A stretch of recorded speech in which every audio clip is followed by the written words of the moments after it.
우리가 살면서 돈도 중요해요. 지식도 중요해요. 그리고 경험도 되게 중요합니다. 근데 진짜 제일 중요한 게 뭐냐면 관계예요.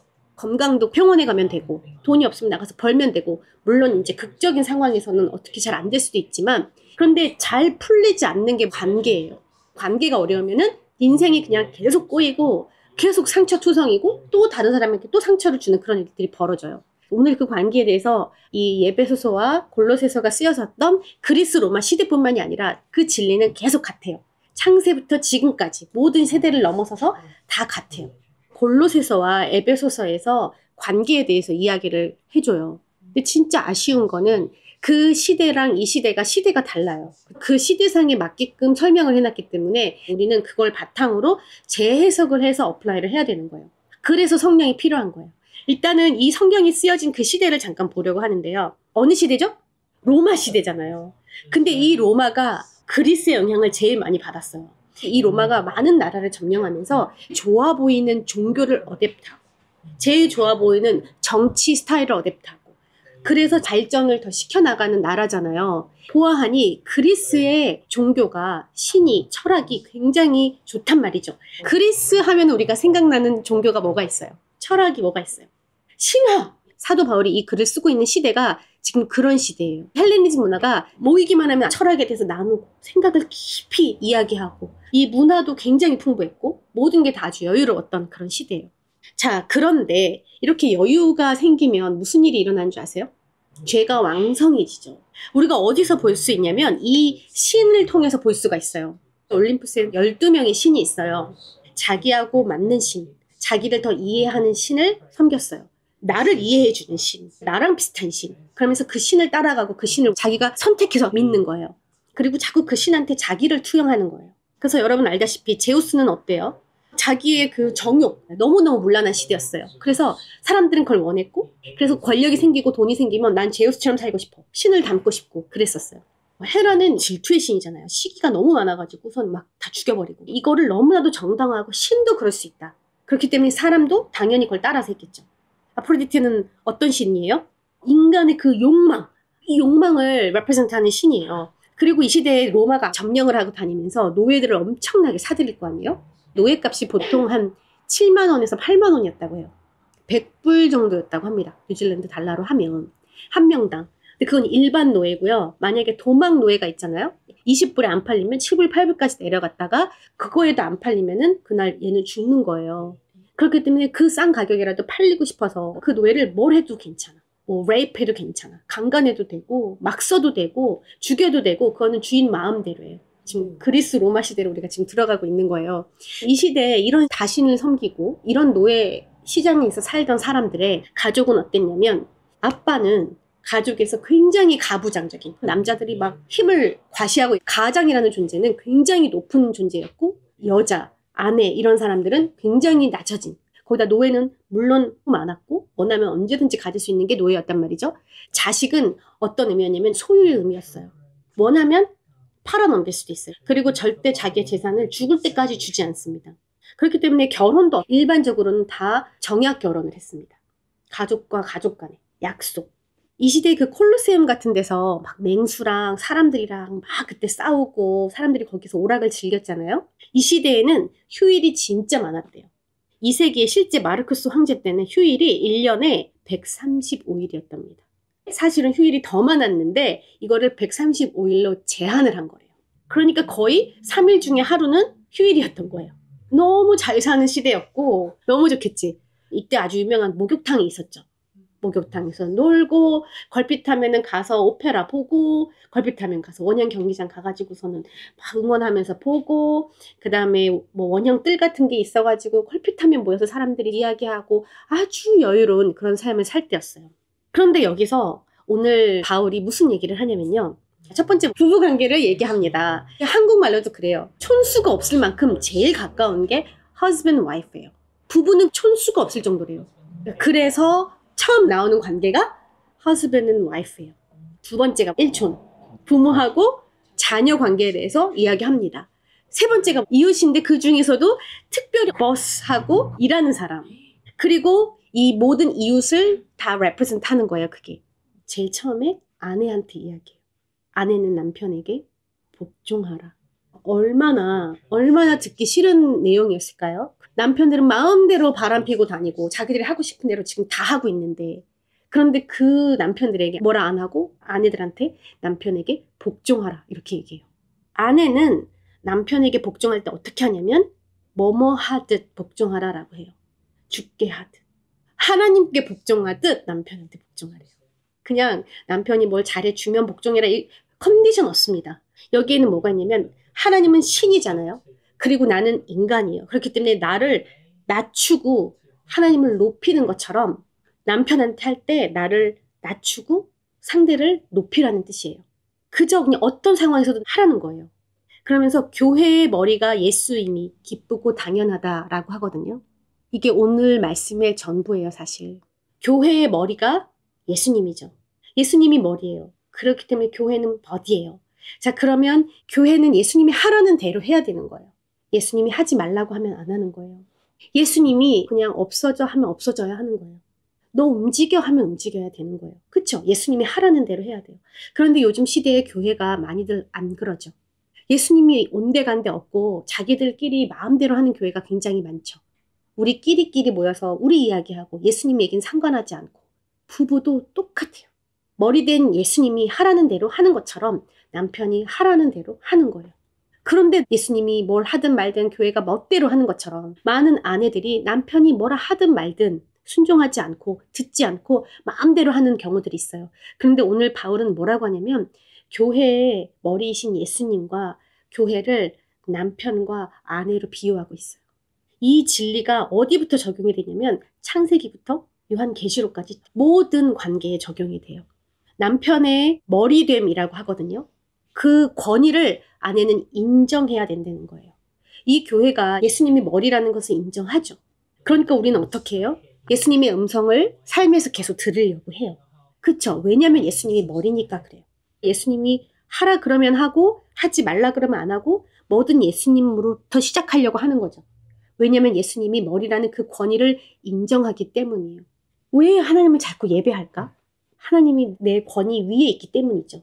그렇죠? 내 위에 있는 분이 하나님이기 때문이에요. 권위를 둔다는 건요. 예수님이 머리라는 뜻은 예수님이 하라는 대로 한다는 거예요. 내 인생을 컨트롤하는 분이 바로 예수님이라는 거예요. 그래서 여러분 이 교회와 예수님과의 관계를 잘 아는 사람은 예수님이 교회의 머리라는 것을 잘 아는 사람은 이 교회 안에서 그 비밀을 알고 그것을 프랙티스한 사람들은요. 실제로 삶에서 와이프와 허스밴드 사이에서도 그게 가능해요. 서로의 관계를 이해하지 못하면 서로가 못해요. 지금 아내만 남편에게 복종해라가 아니라 이 아내가 남편에게 복종해야 하는 그 원리를 남자도 여자도 다 알아야 되는 거예요. 교회가 예수님의 말을 듣고 하듯 우리가 지금 새로운 교회 장소를 찾고 있잖아요. 그거에서도 예수님의 음성을 들으려고 하는 거예요. 우리는 누구 말을 들어요? 우리 원 바디가. 그러니까 나만 듣는 게 아니라 누구만 듣는 게 아니라 지금 모든 바디가 다 똑같이 그 음성을 듣고 싶어 하는 거예요. 이게 바로 이 비밀인 거예요. 이 비밀을 발견하라고 하거든요.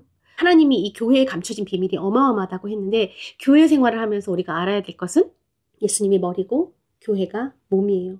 그렇기 때문에 교회는 예수님의 컨트롤 하에 있어요. 그 권위 앞에 우리는 순종하는 거예요. 오늘 말씀이 그걸 얘기하고 있어요. 우리 모두가 다 예수님의 아내 된 사람으로서 교회의 성도들로서 예수님한테 순복하듯이 아내는 남편한테 그렇게 할 수 있어야 돼요. 하나님한테 그렇게 해봤던 사람들은 교회 안에서나 아니면 이렇게 공동체 안에서 해봤던 사람들은 당연히 결혼 생활이 쉽겠죠. 그런데 이렇게 이 원리를 알지 못하고 해보지 않은 사람들은 내가 왜 어떤 존재에게 순복해야 돼? 네가 뭔데? 너가 나보다 뭐가 위야? 너가 뭐 나보다 더 가지고 있기를 해? 더 잘나기를 해? 계속해서 그 권위를 무너뜨리는 그런 행동을 해요. 예수님과 교회의 관계에서도 예수님이 가끔 우리에게 이해되지 않는 그런 상황으로 우리를 이끌 때가 있어요. 하나님 왜 우리를 버리셨나이까? 저는 다른 교회로 옮기겠습니다. 자, 저는 이혼, 빠빠이 하는 사람이 있고 저는 그래도 좋아요. 예수님이랑 함께라면은 막 이러면서 그게 어디든 비를 막 맞으면서도 좋다. 이렇게 연애하듯 계속 행복한 그런 부부 관계처럼 교회가 예수님의 머리 되심과 함께 그렇게 즐거운 교회가 있는 거예요. 자, 이렇게 교회와 예수님과의 관계가 아내와 허스밴드의 관계가 똑같이 적용이 된다는 거예요.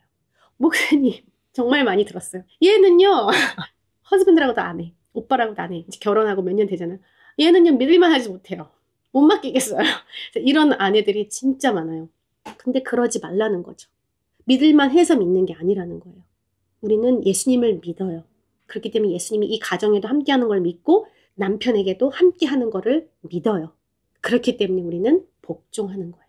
이것이 오늘 바울이 말하는 교회와 예수님과의 관계처럼 부부의 관계를 설명합니다. 두 번째는 남편은 아내에게 어떻게 해야 된다?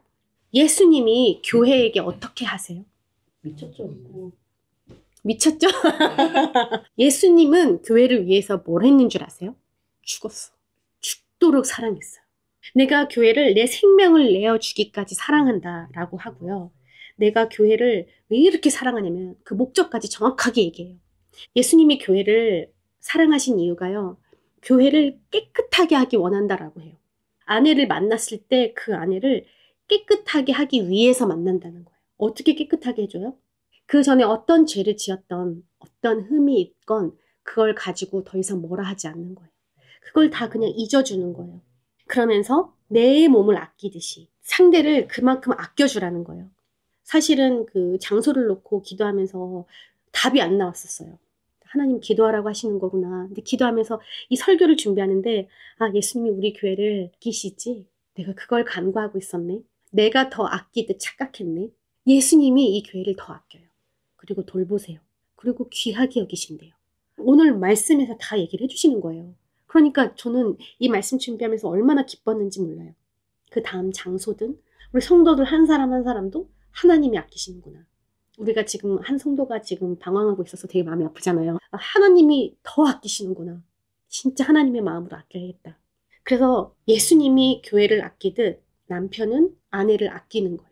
예수님이 교회를 사랑하듯 자기 헌신적으로 자기를 내어주기까지 자기를 버리기까지 못이 박히고 자기가 십자가에 매달리기까지 자기가 사람들한테 욕 바가지를 들어먹을지언정 내 아내는 귀하게 여기고 거룩하게 여기고 보호해주고 케어해주고 이게 바로 예수님이 교회를 사랑하시는 모습이거든요.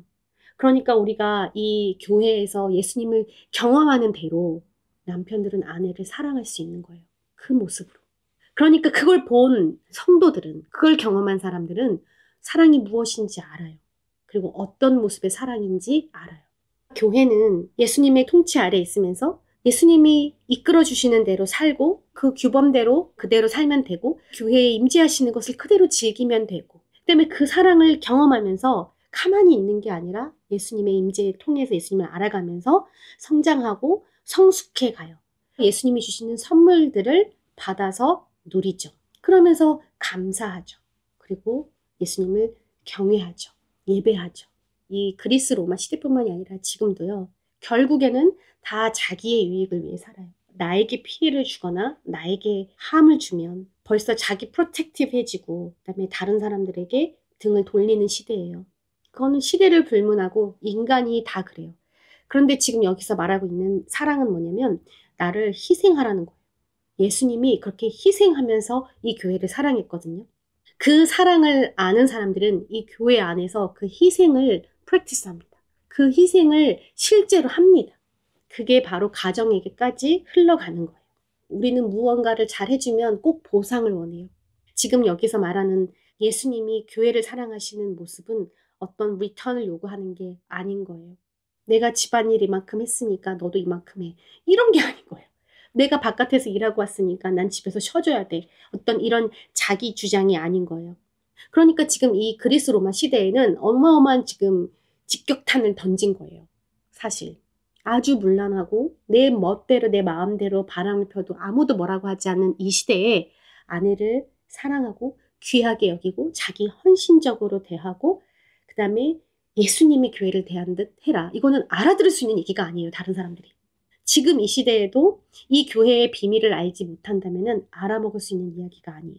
그러면서 창세기에 있는 내용을 가져와서 이런 이야기를 합니다. 너희가 이제 둘이 연합할 건데 부모를 떠나서 한 몸이 될지라. 여러분 이 얘기 들어보셨죠? 오늘 에베소서 말씀에 그 얘기가 나와요. 갑자기 지금 아내와 허스밴드 얘기를 하다가 교회와 예수님의 이야기를 하다가 부모를 떠나 한 몸이 될지라를 이야기하는 거예요. 그러면서 이 비밀을 알으라고 해요. 여러분, 이 비밀을 알으라는 말은 말 그대로가 아니라는 뜻이죠. 그 안에 비밀이 있다는 얘기죠. 그럼 도대체 이 비밀은 뭘까요? 예수님과 하나님과 성령이 하나였어요. 그런데 예수님이 어떻게 했어요? 교회를 위해서 자기를 죽어줬어요. 그리고 교회와 하나 됐어요. 교회의 머리가 됐어요.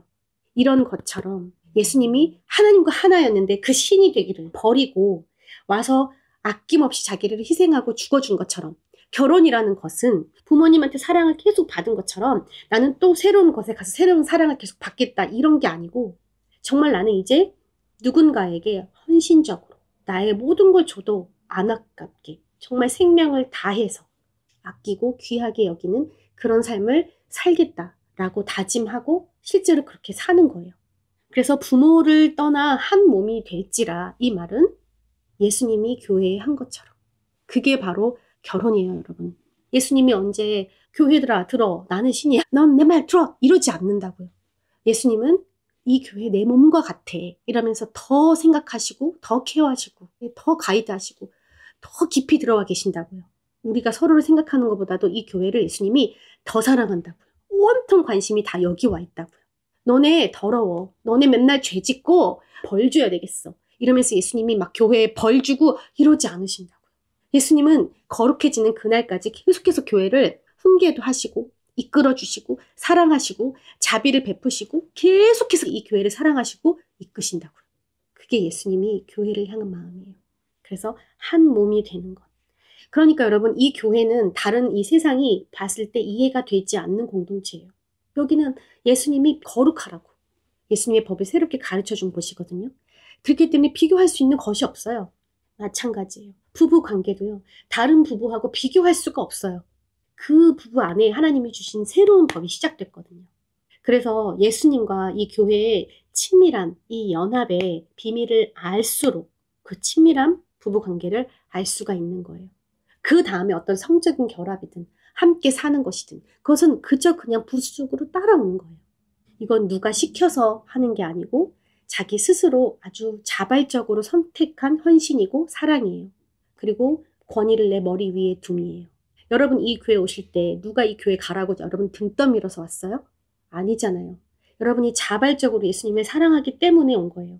여러분 교회에서 봉사하실 때 누가 등 떠밀어서 억지로 시키는 사역을 하세요? 그럼 잘못된 거예요. 그건 그 사랑을 잘 알지 못하는 거예요. 이 교회의 머리 대신 예수님이 하는 일이 무엇인지는 모르지만 내 권위 위에 두고 그 일이 무엇인지 알고 하면 더 좋고, 근데 그 무엇이든지 내 권위이신 예수님이 하라는 대로 나는 하고 싶어. 왜냐면 그게 좋은 것인 거를 알기 때문에. 그렇게 기쁜 마음으로 하는 사람들은 결혼 생활도 잘하겠죠. 그렇게 기쁜 마음으로 순종하는 거예요. 그게 바로 교회 안의 공동체, 그리고 예수님이 머리 되심에 대한 모습이 우리 가정에도 그렇게 리플렉트 되는 거예요. 내가 자발적으로 순종하는 것이고 자발적으로 헌신하고 싶은 거예요. 자발적으로 사랑하고 싶은 거예요. 그게 오늘 에베소서에서 말하는 관계의 모습이에요. 많은 신학자들이 남자는 말 그대로 남자니까 권위를 가지고 여자는 무조건 순복하고 이래야 됩니까? 이 문제가 지금 2000년 동안 팽팽했어요. 그런데 아까 말한 것처럼 꼭 그리스 로마 시대하고는 다른 이 시대에 다 적용될 필요는 없어요. 아내가 남편의 역할을 할 수도 있습니다. 그리고 남편이 아내의 역할을 할 수도 있어요. 남편이 아내 밑에 나는 복종하겠다, 아내를 머리 위에 두겠다, 나는 그 컨트롤 하에 있겠다, 그러고 싶으면 그래도 돼요. 성으로 나눠가지고 꼭 그렇게 하지 않아도 돼요. 여러분, 이런 질문은 충분히 여러분이 가질 수 있어요. 여러분 가정에 하나님이 계획하심과 뜻하심이 있을 거예요. 근데 중요한 것은 교회의 머리 대신 예수님과 교회의 버디의 관계를 이해한다면 이것이 충분히 우리 가정의 이 관계들에 그대로 접목될 수 있을 거예요. 변하지 않는 건 이렇게 한 몸으로 하나 돼서 서로 헌신하고 서로 신뢰하고 같이 성장해 가는 것이 부부 관계다라는 것이에요. 교회 관계도 마찬가지입니다.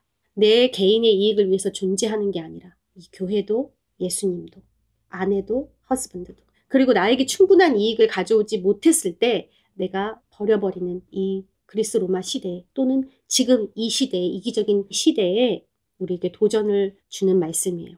그리고 부모와 자녀와의 관계에 대해서 이야기하는데요. 자녀는 부모에게 똑같아요. 순종하라고. 무조건 순종하라고. 그리고 부모는 자녀의 마음을 상하게 하거나 화를 돋우지 말고 너무 엄하게 혼내지 말라고 해요. 그러면서 주님의 훈계와 가르침으로 키우라고 해요. 그러니까 이것도 교회와 예수님과의 관계를 잘 알 때 이 모든 일들이 가능해요. 자, 회사에서는 또 어떻게 하냐면요. 이때는 뭐 종과 주인의 관계죠. 그리고 실제로 이때는 종이 페이를 받지 않았어요. 그러니까 주인 앞에서만 잘하면 되고 막 뒤에서 열심히 할 필요가 없을 때란 말이죠. 그런데 바울은 오늘 뭐라고 하냐면 주인 앞에서나 주인이 보이지 않는 곳에서나 어디서든지 주님께 하듯 하라 라고 해요. 그거는 그런 시대건 지금 시대건 우리가 다 똑같이 어플라이가 돼요. 하나님께 하듯 성실하게 일하라는 거예요. 기쁜 마음으로 하나님의 뜻을 행하라고 해요. 여러분이 직장에서 일할 때 상사에게 잘 보이기 위해서 또는 내가 프로모트되기 위해서가 아닌 거예요. 이 비즈니스가 잘 되기 위해서 이런 게 아닌 거예요. 하나님의 뜻이 무엇인 줄 알고 이 직장에 여러분이 수많은 시간을 보내는 그 직장에 하나님의 계획과 뜻은 무엇이지? 공부의 학업에 하나님의 뜻은 무엇이지? 그 뜻을 행하는 거예요.